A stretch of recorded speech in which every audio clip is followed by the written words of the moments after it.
Top quality और consistent performance के लिए सिर्फ सिल्वर पंप नाम याद रखना।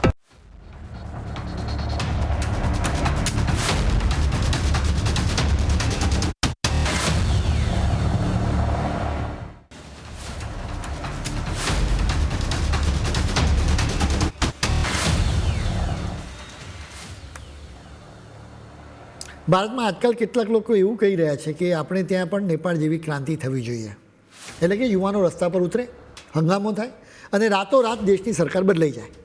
પણ આ આવેશમાં આવીને આવી વાતો કરતાં પહેલાં નેપાળનું અસ્થિચિત્ર તમારે જોઈ લેવું જોઈએ.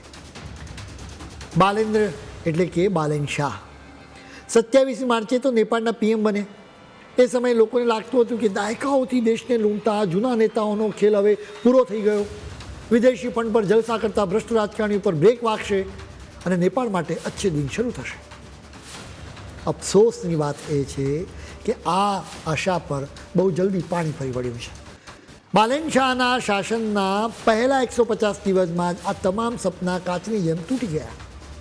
જે નેપાળમાં મોટા મોટા પરિવર્તનની વાતો થઈ રહી હતી ત્યાં આજે પણ પરિસ્થિતિ મહદઅંશે એની એ જ યથાવત છે. નેપાળની જનતાને બરાબર સમજાઈ ગયું છે કે ક્રાંતિના નામે રસ્તા પર ઉતરી પડવું બહુ સહેલું છે, પરંતુ દેશ ચલાવવો અને સાચું કામ કરીને બતાવવું બહુ મુશ્કેલ છે. ભૂતપૂર્વ ગાયક, સ્ટ્રક્ચરલ એન્જિનિયર અને કાઠમંડુના મેયર રહી ચૂકેલા બાલેન શાહે જેનજીની એવી લહેર ઊભી કરી કે આખા દેશની રાજનીતિ હચમચી ગઈ. આ એવી જબરજસ્ત ક્રાંતિ હતી કે જેણે સીધા પીએમને પદ પરથી હટાવીને આખી સરકાર જ ઉઠાવી દીધી. માર્ચ મહિનામાં યોજાયેલી ચૂંટણીમાં તેમણે 4 વખત પીએમ રહી ચૂકેલા દિગ્ગજ નેતા કેપી શર્મા ઓલીને માત આપી. બાલેને પોતાની રાષ્ટ્રીય સ્વતંત્ર પાર્ટીને સંપૂર્ણ બહુમતી અપાવી. એ સમયે નેપાળના યુવાનોને બાલેન શાહમાં દેશનો એક સાચો તારણહાર દેખાઈ રહ્યો હતો. પરંતુ જુલાઈ મહિનો આવતા સુધીમાં તો સ્થિતિ સાવ બદલાઈ ગઈ. જે યુવાનો તેમને માથે બેસાડીને સત્તા પર લાવ્યા હતા એ જ યુવાનો તેમના રાજીનામાની માંગણી સાથે મેદાને પડ્યા. એટલું નહીં, તેમની પોતાની પાર્ટીના નેતાઓ પણ હવે ખુલ્લેઆમ સવાલો ઉઠાવવા લાગ્યા છે. વિરોધના કારણે બાલેન શાહે પોતાના નિર્ણયો પણ બદલવા પડ્યા છે, જેનું સૌથી મોટું ઉદાહરણ કસ્ટમ ડ્યુટીનો વિવાદ છે. વર્ષોથી નેપાળના હજારો નાગરિકો સરહદ પાર કરીને ભારત નજીકના શહેરોમાં ખરીદી કરવા આવે છે. દવાઓ, કપડાં અને ઘરવખરી જેવી રોજીની વસ્તુઓ તેઓ ભારતથી લઈ જાય છે, કારણ કે અહીં સામાન સસ્તો અને સહેલાઈથી મળી રહે છે. પહેલાં કસ્ટમ ડ્યુટીના નિયમો કાગળ પર હતા, પણ તેનો કડક અમલ થતો નહોતો. પરંતુ બાલેન શાહની સરકારે અચાનક કડકાઈ શરૂ કરી દીધી. ભારતમાંથી 100 રૂપિયાથી વધુ રકમની કોઈપણ વસ્તુ ખરીદીને નેપાળ લઈ જાઓ તો તેના પર કસ્ટમ ડ્યુટી વસૂલવાનું નક્કી કરાયું.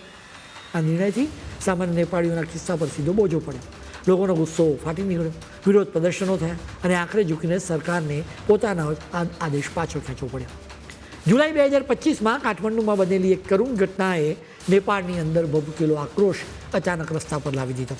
લગભગ 25 વર્ષના રાઇડ શેર ડ્રાઈવર ગણેશ નેપાળીનો કાઠમંડુ પોલીસ સાથે પાર્કિંગ દંડ અને વ્હીલ લોકને લઈને વિવાદ ચાલતો હતો. રોજનું કમાઈને રોજ ખાનારા સામાન્ય માણસ માટે આ દંડ કોઈ નાની વાત નહોતી, પરંતુ તેમની રોજીરોટી પર સીધો પ્રહાર હતો. કંટાળીને ગણેશે આત્મવિલોપન કર્યું. તેનું મોત થયું. વાત અહીં જ ન અટકી. થોડા દિવસોમાં આત્મવિલોપનના બીજા પ્રયાસો થતાં સ્થિતિ વધુ વણસી. આ ઘટના બાદ કાઠમંડુના મૈતીદર વિસ્તારમાં વિરોધ પ્રદર્શનો શરૂ થઈ ગયા. યુવાનો અને ગરીબ વર્ગના લોકો રસ્તા પર ઉતરી આવ્યા. લોકોનો ગુસ્સો માત્ર પાર્કિંગ દંડ પૂરતો નહોતો, પણ સવાલ એ હતો કે સરકાર ગરીબો પ્રત્યે આટલી કઠોર કેમ બની ગઈ છે.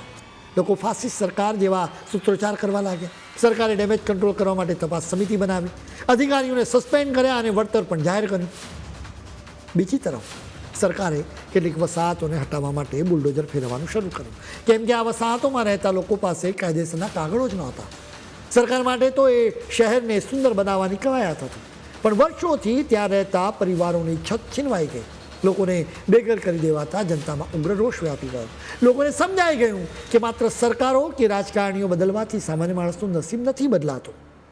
બદલાવનો સાચો અર્થ તો ત્યારે જ સાર્થક થાય જ્યારે ગરીબને રોજગાર મળે, નાના દંડથી તેનું ઘર ન તૂટે અને મુશ્કેલીના સમયે સરકાર ફાઇલો બનાવવાને બદલે સંવેદનશીલતા રાખે.